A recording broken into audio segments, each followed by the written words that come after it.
Olá, está no ar o Jornal Panorama. Aqui você fica bem informado sobre o trabalho parlamentar. E vamos aos destaques desta edição. Companhia de Abastecimento analisa a qualidade de água do Rio Doce. Assembleia reforça combate ao trabalho escravo. Deputados discutem contratação de cooperativas médicas pelo governo do estado. Aprovadas propostas que barram promoções e reposição de perdas salariais para servidores do Judiciário Capixaba. A repórter Nicole Espósito tem os detalhes da segunda sessão ordinária da semana. Vanderlei, o destaque em plenário hoje foi a votação de 2 projetos do Tribunal de Justiça. Segundo justificativa do presidente do Judiciário Estadual, desembargador Sérgio Bisotto, as matérias têm o objetivo de conter gastos com pessoal. Isso inclui suspensão de promoções e adiamento do pagamento de reposição de perdas salariais dos servidores. As matérias foram muito discutidas pelos deputados e acabaram sendo aprovadas. Ninguém ficou feliz de votar um projeto, que os servidores estavam nessa casa, na galeria, pressionando para votar com os servidores. Mas também olhando pelo ajuste fiscal, olhando pelo reequilíbrio financeiro do Estado do Espírito Santo, do reequilíbrio financeiro do Tribunal de Justiça, nós votamos com responsabilidade. A gente percebe que é um projeto que vem trazer um prejuízo muito grande para os servidores. Então, portanto, por coerência, até por conta da nossa militância que a gente tem em defesa dos interesses dos trabalhadores, o nosso posicionamento foi coerente, foi em defesa desses trabalhadores. Nós acreditamos que deve ter uma outra forma, de fato fazer com que isso não implique na folha, Então, portanto, a gente não encontra nenhum argumento plausível de que essa é a única. Bom, e ainda nesta terça, o plenário aprovou o projeto do deputado Sérgio Majeski, que prevê o reuso dos efluentes das estações de tratamento de esgoto nas atividades industriais. A matéria recebeu 2 emendas, por isso segue para a Comissão de Justiça, que é responsável pela redação final. Uma das emendas é do deputado Enivaldo dos Anjos e prevê a reutilização dos efluentes de estações de tratamento de esgoto para a irrigação de parques e praças do estado do Espírito Santo. Ainda durante a sessão, foi lido o ato que institui a CPI, Comissão Parlamentar de Inquérito da Judicialização da Saúde. A CPI deve apurar o motivo de tantas pessoas recorrerem à Justiça para conseguir atendimento na rede pública de saúde. Os membros efetivos desse grupo são os deputados Guerino Zanon, Nunes e Hudson Leal. Voltamos ao estúdio. Obrigado, Nicole. Rio Doce, Companhia Estadual de Abastecimento, analisa condições da água afetada pela lama com rejeitos de minérios. Representantes da CESAM participaram de reunião no Legislativo Estadual. Eles explicaram aos integrantes da Comissão de Representação do Rio Doce como a Companhia de Abastecimento está atuando diante da nova situação dos recursos hídricos contaminados pela lama de rejeitos de minério. A diretora de Operação Metropolitana da CESAM, Sandra Cili, destacou a situação em Colatina, um dos municípios mais afetados. A CESAM ela não é concessionária de Colatina, Por solicitação do governo do estado, nós estamos ajudando o município de Colatina através do nosso laboratório e dos nossos técnicos e engenheiros químicos que estão fazendo a análise e a ajuda do tratamento de água lá de Colatina. E hoje nós podemos afirmar, pelos laudos que nós temos do tratamento da água, que a água está potável e própria para distribuição e consumo humano. A diretora ainda falou sobre a qualidade da água da Lagoa Mãembá, localizada em Anchieta. Moradores da região denunciam que a Samarco, instalada no local, despeja material sem tratamento na lagoa.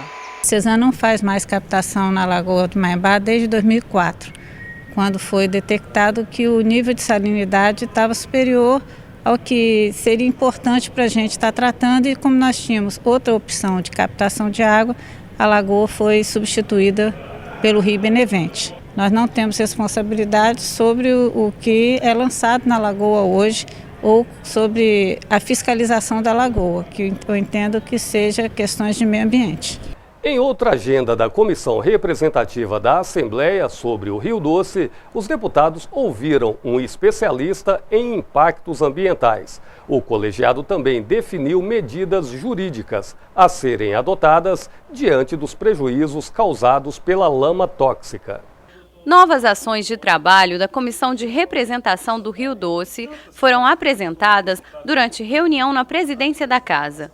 O colegiado promoveu a assinatura de termo de cooperação técnica e jurídica entre a Assembleia, Defensoria Pública e OAB, com o objetivo de atenuar os efeitos do rompimento da barragem da mineradora Samarco. Também durante a reunião, o presidente da mesa diretora apresentou a proposta de instituir uma Câmara de Indenização das Vítimas da Tragédia.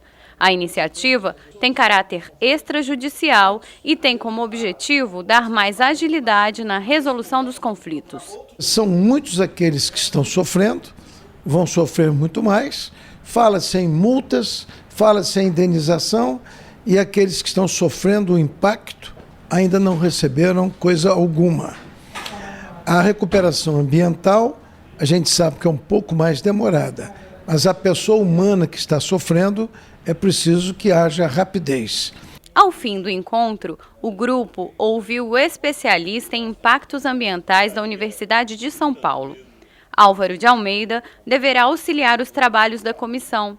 Ele destacou a necessidade de diagnosticar as causas do acidente e realizar um prognóstico para as ações de recuperação. Nós precisamos ver o estudo de impacto ambiental que foi feito para a construção dessa barragem, que análise de risco que foi feita. Então isso tudo está documentado, está lá na Secretaria do Meio Ambiente em Belo Horizonte. Isso tem que ser revisto, tem que se buscar a causa desse problema para que isso não se repita outra vez no Brasil e buscar alternativas de mitigação, de minimizar os impactos, de compensação desses impactos. A hora que essa mancha de lama deixar o Rio Doce e desaparecer do oceano, é muito provável que as pessoas vão se esquecer desse grave acidente ambiental. E ele não pode ser esquecido. Comissões de saúde e de cooperativismo discutem alternativas para impasse entre governo e cooperativas médicas. Mais de 70% do atendimento de urgência e emergência é feito por cooperativas contratadas pelo governo do estado. Atualmente, este tipo de contrato está em uma situação jurídica instável. Isso porque foi prorrogado por 3 vezes e vence no dia 30 de janeiro. Existe uma determinação judicial que proíbe o estado de realizar uma nova contratação deste tipo e determina que o governo faça um concurso público. O problema é que não existe nenhuma previsão orçamentária para a realização de concurso público. Com isso, o estado pode ficar sem este tipo de atendimento no ano que vem. O impasse foi tema de reunião conjunta das comissões de saúde e cooperativismo. O problema é só a população que vai sofrer, porque os médicos eles vão trabalhar em outros lugares, não tem dificuldade de trabalhar. O que a Assembleia está querendo fazer é um entendimento com o Judiciário e o Executivo para não se deflagrar um problema para a população do Estado do Espírito Santo. As cooperativas médicas defendem que a prestação de serviço por meio de contrato é melhor para o poder público e para a população, embora não sejam contra o concurso público. O que acontece é que os valores pagos ao concursado é muito aquém do piso nacional dos médicos. Então hoje um concursado que recebe em torno de R$4.000 bruto para trabalhar 20 horas no Estado, enquanto a nossa Federação Nacional dos Médicos estipula um piso de quase 11.900. Então, isso é ineficiente do ponto de vista de contratação. Se o Estado do Espírito Santo hoje respeitasse o piso nacional dos médicos e abrisse concurso com esse piso, obviamente, todos os cooperados teriam maior interesse de fazer o concurso público. Em conjunto, as comissões decidiram elaborar um documento e dialogar com o governo. A sugestão que eu dei, fiz uma proposta, foi aceita pela mesa e por todos presentes, que nós fizéssemos um documento contando as dificuldades que nós estamos encontrando no momento, de fazer com que, a partir de 30 de janeiro, que vence o prazo, essa prorrogação, esse aditivo de contrato, que que o governo tomasse, junto com as autoridades, providências cabíveis para que esse serviço não pare. Nós levaremos a todas essas autoridades, no rodapé, conforme eu sugeri esse documento, vai dizer, documento enviado para o Ministério Público, para a PGE, para o Tribunal de Justiça, para o Tribunal de Contas, para o Governador do Estado, para o Secretário de Saúde, enfim, para os conselhos, Conselho Regional de Medicina, Conselho Regional de Enfermagem, Conselho Regional de Farmácia, enfim, todos os conselhos que possam tomar ciência do momento grave que se avizinha, se realmente chegar a 30 de janeiro não tiver uma solução para essa questão da assistência médica de urgência e emergência. Deputados debatem reforço nas ações de combate ao trabalho em condições semelhantes à escravidão. O trabalho escravo ainda é uma realidade no Brasil, mas vários órgãos têm unido os esforços para resgatar trabalhadores nessas condições. Assunto em pauta na reunião da Comissão de Cidadania e Direitos Humanos. O colegiado recebeu integrantes da COETRAI, Comissão para a Erradicação do Trabalho Escravo. O presidente do grupo, também coordenador estadual de Direitos Humanos, falou sobre as áreas em que já foram constatadas irregularidades. Em 2014, nós tivemos grandes operações no país de libertação de trabalho, de trabalhadores em situação análoga de escravo, e naquela época o Espírito Santo ficou em segundo lugar. Isso é um dado de libertação. Isso não é um dado que corresponde necessariamente à quantidade de pessoas que se encontram nessa condição análoga à situação de escravo.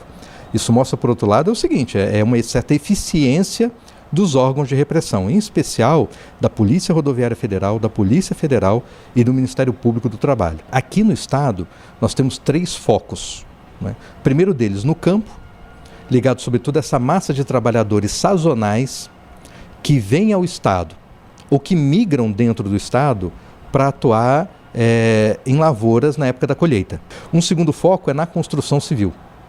Há empresas, sobretudo empresas pequenas, mas que são muitas vezes contratadas por grandes empreiteiras, em que nós já tivemos flagrantes no Estado de trabalhadores mantidos em canteiros de obras em condição análoga de escravo. E outra atividade ligada à prostituição em beiras de estrada, em áreas pobres do Estado, e muitas vezes prostituição infantil, de crianças que são arregimentadas, vivem em situação análoga de escravo para essa atividade que é criminosa. Agir por um mundo melhor. Organização que atua com esse princípio recebe homenagem em sessão solene da Assembleia. O respeito a princípios universais para um mundo mais pacífico e harmonioso é um dos objetivos da organização espiritualista Sukyo Mahikari, homenageada em sessão solene da Assembleia Legislativa. O evento comemorou a instituição de um dia estadual do grupo, a ser celebrado anualmente em 27 de fevereiro. O responsável pela entidade no estado falou sobre como a Sukyo Mahikari atua. Baseia-se nos princípios de servir, ajudar o próximo semelhante, no conceito que a origem do mundo é uma só, a origem da humanidade é uma só, a origem das raças é uma só, existe toda uma igualdade e diversidade, tudo em harmonia.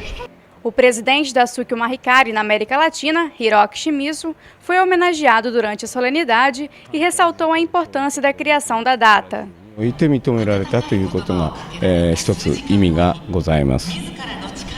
Um dos significados é que a Sukyo Mahikari foi oficialmente reconhecida, tanto das suas ações como também o seu ideal, que a Mahikari propõe, que aqui no distante Brasil, que fica justamente do outro lado do mundo, que iniciou no Japão e agora se está expandindo aqui no Brasil.